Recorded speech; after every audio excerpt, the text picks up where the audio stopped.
Y vamos a continuar.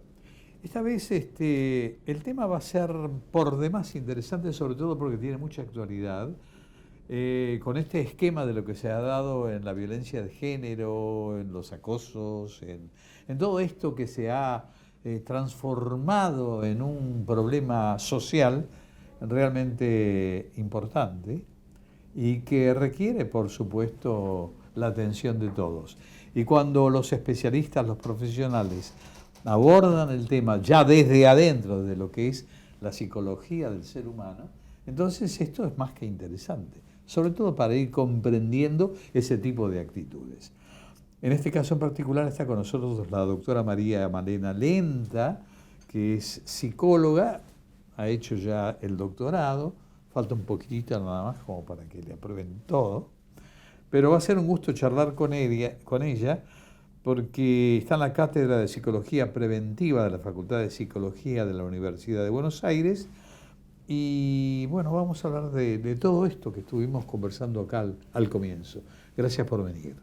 Bueno, muchas gracias por la invitación y bueno, efectivamente desde la Cátedra de Psicología Preventiva venimos trabajando hace muchísimo tiempo desde el campo de la salud colectiva con el acompañamiento de distintas organizaciones, grupos colectivos de trabajadoras y trabajadores en el abordaje de las violencias y en particular en los últimos años, como usted decía, se ha empezado a visibilizar fuertemente una problemática que es histórica, ¿no? Que es la de las violencias basadas en las relaciones de poder desigual entre los géneros y que los movimientos sociales han empezado a poner en la calle y en todas las instancias en donde transcurrimos nuestras vidas y distintas estrategias se han empezado a trabajar desde las organizaciones sociales para enfrentar las violencias, no como una problemática privada, circunscripta a las relaciones domésticas, sino que atraviesan nuestra vida cotidiana y que operan produciendo malestar, sufrimiento, discriminación y, por supuesto, ¿no? Afectaciones en la salud hasta el punto de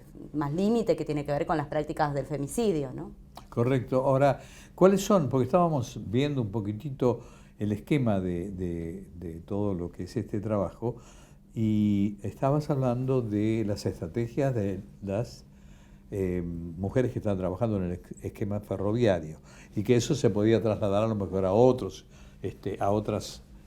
sociedades, o mejor dicho, a otras instituciones o otro nivel de mujeres. ¿Por qué no nos explicás un poquitito de qué estamos hablando? Bueno, sí, en el año 2016, en el marco ya del proceso del Ni Una Menos, como parte de un trabajo de extensión universitaria de nuestra cátedra, empezamos a trabajar con un grupo de trabajadoras ferroviarias de la línea Sarmiento en relación a distintas situaciones de malestar que se habían empezado a hacer visibles porque tenían compañeras con situaciones de violencia de género en el ámbito de la pareja, en el ámbito doméstico, y junto con ellas entonces lo que empezamos a pensar son distintas estrategias para abordar estas problemáticas porque lo que se encontraban es con el fuerte límite de las instituciones, ¿no? Cuestión que es una problemática para el momento de tratar de acompañar y de salir de las situaciones de violencia cuando las instituciones a veces de la justicia, policía y demás no responden como deberían, sino que responden revictimizando a las mujeres. Entonces,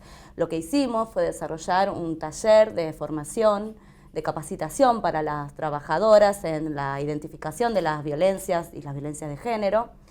Y junto con ellas armamos un espacio que se llama La Casa que Abraza, en donde son las propias trabajadoras las que identifican las problemáticas, visibilizan en el espacio del trabajo las situaciones tanto domésticas como las que se dan dentro del trabajo, por ejemplo, el acoso laboral basado en cuestiones de género, ¿sí? Como por ejemplo la discriminación centrada en el acceso a los puestos de trabajo por cuestiones de género. Por ejemplo, hoy tenemos una cuestión clave en nuestro país que las trabajadoras ferroviarias no pueden acceder a ser conductoras de tren, no porque no tengan la capacitación o la capacidad para poder hacerlo, sino porque hay distintos argumentos que podríamos calificar como muy machistas, retrógrados, patriarcales, que las plantean que ellas, al probablemente ser madres en el futuro, no tendrían la suficiente fortaleza como para desarrollar esa tarea de tal responsabilidad. Sin embargo, en subtes hay mujeres que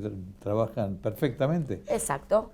en el subte y ahora, bueno, recientemente se ha logrado... Incluso en los colectivos he visto muchas mujeres. Exactamente, se ha logrado en algunos municipios de la provincia de Buenos Aires a través de una lucha importante que las mujeres puedan además conducir los colectivos y lo que sí han logrado las trabajadoras en función de organizarse y hacer visible que esto es un acto discriminatorio porque cualquier persona, sea de cualquier género, se puede sentir afectada si se encuentra en una situación de arrollamiento o si un accidente o con la responsabilidad, más allá sea madre, padre o decida no serlo, ¿no? Entonces, lo importante es que ellas han podido hacer visible que esto es un acto discriminatorio y ahora han podido inscribirse en el examen y participar en un examen para acceder, aunque todavía no las han llamado para poder ser conductoras de tren. ¿Te puedo hacer una Sí. pregunta? Porque me parece muy interesante, más que interesante. Digo, porque todo tiende a formar a las mujeres, pero creo que no es el problema de las mujeres, sino que es el problema de los hombres. ¿Por qué no formar nuevamente a los hombres y hacer hincapié en ese aspecto fundamental? Sí, esto que vos decís es muy importante, porque el problema de las violencias de género es un problema relacional, ¿no?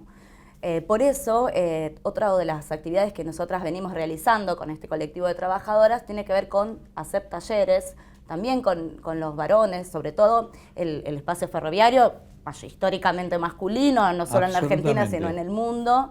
Las mujeres se fueron incorporando en las últimas décadas, en particular a partir del siglo XXI, y entonces trabajamos con ellos sobre todo la problematización, la sensibilización, la visibilización de los actos que también ellos padecen, porque también hay ciertos modelos de masculinidad que les exigen a los varones modos de ser que son costosos, ¿no? Como no ser sensibles, como no tener vínculos por ahí afectivos con sus hijos, y como ciertas exigencias respecto al cumplimiento económico, ¿no? La disponibilidad permanente para desarrollar ciertas tareas, ¿sí? Tener cierto modo de vincularse violento también entre ellos. Entonces, de construir la masculinidad es un elemento central para abordar la problemática de las violencias de género. A mí no me cabe ninguna duda que es recíproco el tema, ¿no? O sea, aquellos que tienen una formación más o menos lógica, prudente y que toda la vida han sido realmente respetuosos de la mujer, no van a tener ningún problema. Pero aquellos que se han educado de una manera distinta y donde ha prevalecido desde sus ancestros el dominio del hombre sobre la mujer, evidentemente están manejados de otra manera o están criados de otra manera. Pero efectivamente yo creo que la cosa tiene que ser para los dos, porque se da, indefectiblemente se da. Pero además hay ciertas mujeres también que ya tienen conceptualizado el tema de que el hombre es el macho y la cosa ha variado muchísimo en estos últimos tiempos, a tal punto que prácticamente en todo aquello que era función exclusiva de los hombres, compañías aéreas, hay muchas mujeres que son comandantes de avión, es decir, se va avanzando, pero es producto del esquema de las mujeres y de la capacidad de las mujeres. Entonces, ¿cómo se puede revertir esa situación? Sí, esto es importante también considerarlo. Una institución muy importante en la reproducción, ¿no? de este orden, podríamos denominar tradicional, patriarcal, ¿no? En donde hay una sobrevaloración, ¿no? de la función masculina, de los varones, de cierta masculinidad también, ¿no? Que tiene que ver con una masculinidad adulta, con poderío económico, con ciertas características vinculadas a la agresividad, ciertas características vinculadas también, ¿no? al tomar decisiones por sobre los otros, al dominio. Es en la familia en donde en general se reproduce, además de otras instituciones sociales, pero la familia es una institución donde esto se reproduce muchísimo y ahí las mujeres también tienen un papel en la reproducción de esta lógica, por ejemplo, ya desde muy pequeños, distribuyendo distintas tareas para que las hijas limpien, que los varones no, que la hija lave los platos, que el varón, bueno, por ahí se encargue de alguna cuestión del cuidado del patio o ninguna tarea, ¿no? Entonces ya empieza la distribución sexual, patriarcal de los roles desde que somos muy pequeños. Entonces pensar también cómo se problematiza el lugar de la reproducción social en el ámbito de la familia es muy importante y también ahí pensar, bueno, cómo las mujeres pueden problematizar ese lugar histórico del cual no es tan fácil salirse, ¿no? No cabe ninguna supuesto. duda. Pero de todos modos, independientemente, efectivamente se ha dado, y esta es una pregunta puntual que tiene que ver con un esquema que se está dando, sobre todo por la cantidad de femicidios que se están dando. La pregunta es, a raíz de todo este movimiento femenino, de esta reconsideración del rol de la mujer en nuestra sociedad, ¿no es que se ha acentuado la agresividad de los hombres como consecuencia de eso? Es difícil poder medir eso, ¿no? Pensar en la magnitud. En tanto, lo que sí podemos saber es que se ha hecho visible, ¿no?, mucho más, un montón de aspectos que antes estaban invisibilizados. Entonces, por ahí un montón de femicidios antes eran caratulados como asesinatos, bueno, ni que hablar como crímenes pasionales, pero por ahí como asesinatos y no con la connotación política que tiene dar cuenta de que son asesinatos de mujeres por el hecho de ser mujeres o de personas travestis y trans, que también los podemos considerar dentro de este mismo campo, ¿no? Crímenes de odio y demás. Es cierto también que muchas veces, frente a lo que viene sucediendo en los últimos años de organización, visibilización de las violencias, de que muchas mujeres y personas también travestis y trans han empezado a empoderarse de alguna manera y a poder pensar que tienen derecho a tener otro lugar social más importante, igualitario con el resto de las personas, que eso puede haber significado también mayores prácticas violentas, ¿no? Eso también puede ser, pero desde el punto de vista epidemiológico es difícil poder hacer hoy una medición de si aumentó o no aumentó la violencia, si aumentaron o no los femicidios, en tanto antes no se medían, no se contaban, ¿no? Y antes se invisibilizaban, ¿no? Efectivamente, es decir, se publica todo hoy. Claro. Todo se ve ahora. O sea, antes se ocultaba de algún modo. Sin embargo, hay un concepto que me parece que también es necesario considerar y que tiene. Yo siempre recuerdo un comentario que hizo una actriz, Juanita Viale, que dijo: no estoy con el asunto del feminismo, no feminismo. Hay que reconocer una cosa: el hombre es hombre y la mujer es la mujer. Esa es la diferencia. Por este avasallamiento que existe por el feminismo por encima de lo que puede significar el hombre. No todos los hombres son iguales y no todas las mujeres son iguales. Pareciera que a lo mejor se está enfocando el tema desde un aspecto muy, muy sectorizado, cuando en realidad la sociedad en general es la que tiene este tipo de problemas. Bueno, lo que me parece que podemos pensar es que el feminismo es un movimiento social muy amplio, pero que esencialmente no plantea ni asesinar, ni matar, ni combatir a los varones, sino que lo que plantea centralmente es la igualdad de derechos, ¿sí? Más allá de que pueda haber personas particularmente que tengan otra posición, pero en términos generales, el feminismo como un movimiento que tiene ya más de un siglo, lo que ha dado cuenta es de hacer visible distintos procesos de injusticia, ¿no? Por ejemplo, desde el hecho de que las mujeres votamos hace pocas décadas, ¿no? Las mujeres fuimos durante mucho tiempo menores, consideradas como personas menores de edad, aún siendo adultas, ¿sí? No podíamos participar en espacios sociales, políticos y demás, y esto lo ha hecho visible el feminismo como un movimiento social, incluso, ¿no? desde el punto de vista jurídico, para la jubilación se considera con menor edad a la mujer para jubilarse que el hombre, cuando si estamos en igualdad, las edades tienen que ser iguales. Ya desde ahí se discrimina. Sí, y también otro aspecto que se invisibiliza fuertemente es, por ejemplo, todo el trabajo de cuidado, ¿no?, que hacen las mujeres, que hacemos las mujeres en el espacio reproductivo, doméstico, del hogar, ¿no?